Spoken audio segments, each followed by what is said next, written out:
Hi all, I'm sending you a message because you are the discussion leader for this week and I wanted to give you a quick rundown of what to do.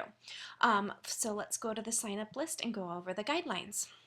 So when you signed up and in the syllabus there's a list of guidelines for what you need to do, and we have to note that you need to have your question for leading the discussion up by Tuesday before 11:55 p.m. because the discussion opens up on Wednesday. Your classmates might not start participating on Wednesday, but the discussion should open up for our early birds or people who have things to do over the weekend on Wednesday.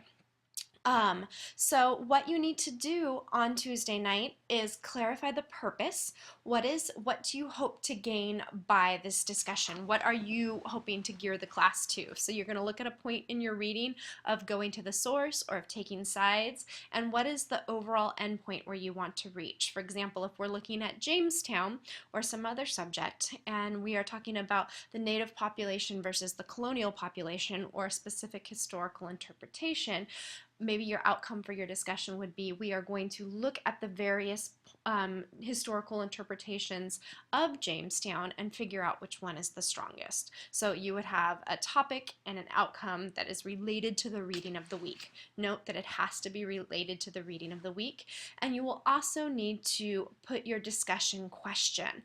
What is the agenda for the discussion? What is the guiding question? And a guiding question, if you go to the message that I'm sending you, I have a list, a link for help creating discussion questions. I'm looking for imaginative. I am looking for interesting. I am looking to show demonstration of the content that we have read today. Generic questions will not score that high. I want to see with your questions that you put thought into the reading and that you are trying to engage your classmates who might not be engaged in history. So that's very, very important. Set the agenda, the objectives, and the guiding questions. And clarify that all needs to be done on Tuesday, and during the rest of the week when you are leading the discussion you are going to encourage participation. You are going to not dominate the conversation but gather and expand upon things that have been said, asking other students to participate. Never attack, never negatively criticize another student.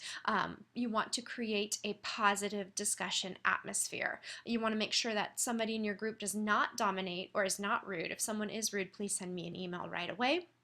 You want to encourage other people to enter the discussion. You do not want to get the discussion off topic. And sometimes in these discussion forums we'll end up talking about politics or something like that. And that's when you need to say, hey, let's bring it back to the content of the early American history. You want to encourage multiple point of views. So that's when you ask your question, you want to make sure it's open-ended and that it doesn't have just one viewpoint. That's very, very important.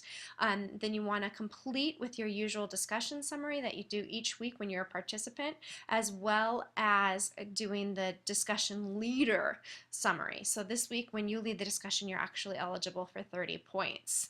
You must lead 2 discussions, so this will be the first of one.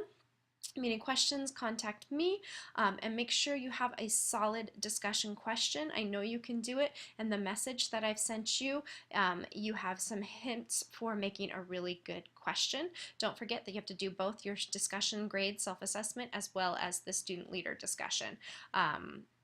Let me know if any questions. I went over my 3 minutes. Have a great discussion.